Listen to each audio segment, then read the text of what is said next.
जय श्रीमन नारायण.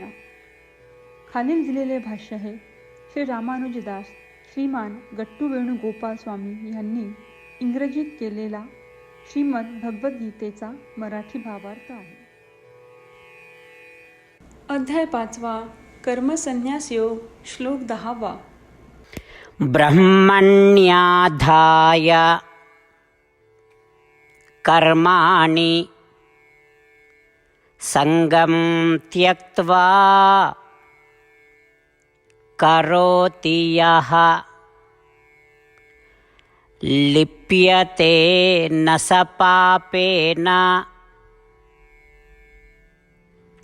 पद्मपत्रम् इवाम्भसा. ओम.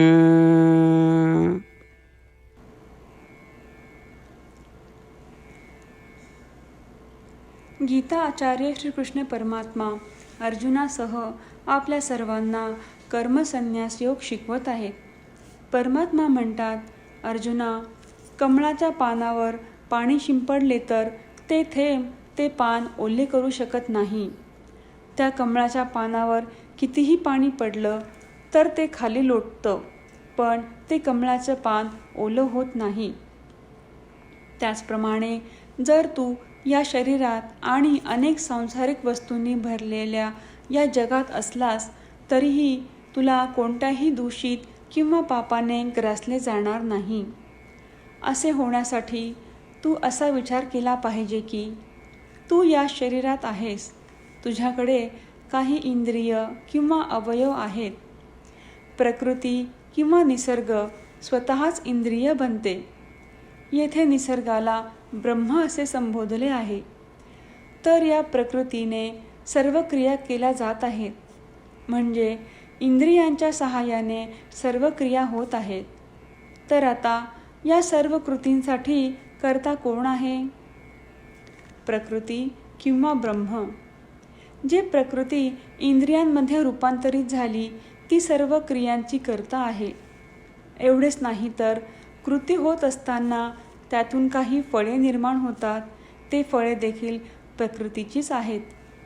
अशा प्रकारे तुला कर्तव्य आणि फळे ब्रह्म किंवा प्रकृतीला अर्पण करणे आवश्यक आहे.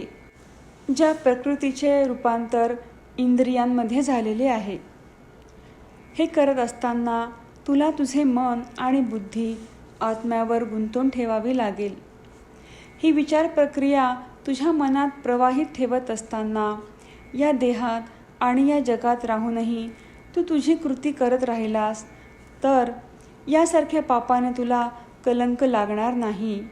जसे कमळाच्या पानावर कितीही पाणी टाकलं तरी ते पान ओलं होत नाही, त्याप्रमाणे. अर्जुना, शरीर हाच आत्मा आहे असे समजणे हे पाप आहे. आता ते पाप देखील तुला कलंकित करणार नाही.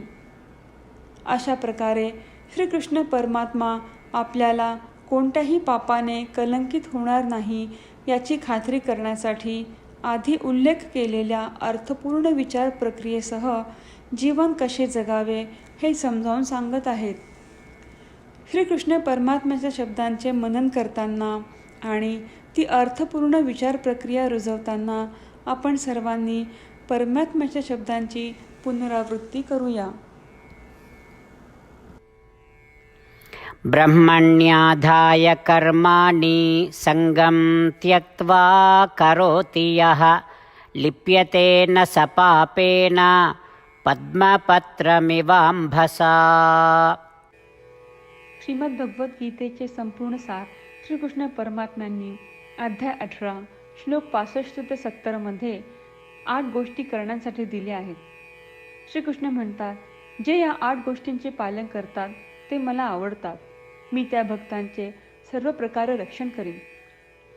श्रीकृष्ण परमात्म्यांनी सांगितलेली सर्व भगवद्गीता ऐकल्यानंतर अर्जुन म्हणतो, करिष्ये वचनम तव. अर्थात श्रीकृष्णा, तुम्ही सांगताल तसेच मी करीन. म्हणूनच श्रीकृष्णांनी अर्जुनाला सर्व प्रकारचे यश आणि विजय बहाल केले आहेत.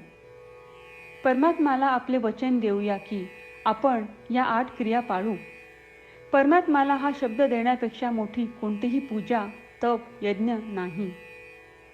ह्या 8 क्रियांचा तुम्ही सर्वांनी मनाने विचार करा असे मी म्हणेन. अशा प्रकारे आपण श्रीकृष्ण परमात्म्याला आपले वचन देत आहोत. आपण सर्वांनी श्रीकृष्णाच्या चेहऱ्याचा आनंद आणि सुख अनुभवूया. जय श्रीमन नारायणा. ह्या 8 क्रिया खालीलप्रमाणे आहेत. हे श्रीमन नारायणा, तुम्ही सांगितल्याप्रमाणे मी नेहमी तुमच्यावर चिंतन आणि विचार करीन. हे श्रीमन नारायणा, तुम्ही सांगितल्याप्रमाणे मी सदैव तुमचा भक्त असेन.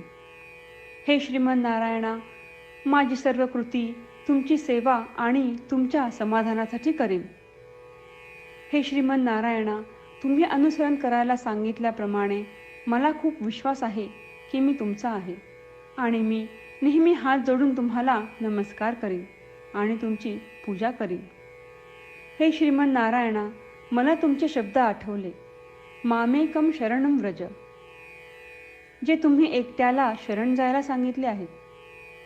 श्रीमन नारायणा, मी एकटाच तुम्हाला शरण जातो. हे श्रीमन नारायणा, मला तुमचे मा शुचाह शब्द आठवले की तुम्ही आम्हाला दुःख न करण्याचे आश्वासन देत आहात. मी यापुढे शोक करणार नाही. हे श्रीमन नारायणा, तुम्ही आमच्यासाठी श्रीमद भगवद्गीता देऊन आम्हा सर्वांवर कृपा केली आहे आणि आशीर्वाद दिला आहे. मी दररोज किमान 1 श्लोक वाचण्याचे किंवा ऐकण्याचे वचन देतो. हे श्रीमन नारायणा, तुम्ही गीता सर्व मानवजातीपर्यंत पोहोचवलीस. मी गीतेतील तुमचे दैवी वचन त्या भक्तांपर्यंत पोहोचवण्याचा प्रयत्न करेन जे गीतेला अपरिचित आहेत. हे श्रीमन नारायणा, तुम्ही सांगताल तसेच मी करेन. तुमच्या इच्छेप्रमाणे वागेन आणि तुमच्यासाठीच काम करीन. श्रीमन नारायणाला आपण वचन देऊयात की दररोज त्यांनी सांगितल्याप्रमाणे आपण आचरण करू. हीच एक महान पूजा आहे. श्रीमन नारायणा, करिष्ये वचनम तव. श्रीमन नारायणा, मी तुमच्या सूचनेनुसार वागेन. ब्रह्मण्याधाय कर्माणि संगम त्यक्त्वा करोति यः लिप्यते न स पापेन पद्मपत्रम् इवाम्भसा. ॐ ब्रह्मण्याधाय कर्माणि संगं त्यक्त्वा करोति यः लिप्यते न स पापेन पद्मपत्रमिवाम्भसा. श्रीमन्नारायण, करिष्ये वचनं तव. सर्वं श्रीकृष्णार्पणमस्तु. जय श्रीमन्नारायण.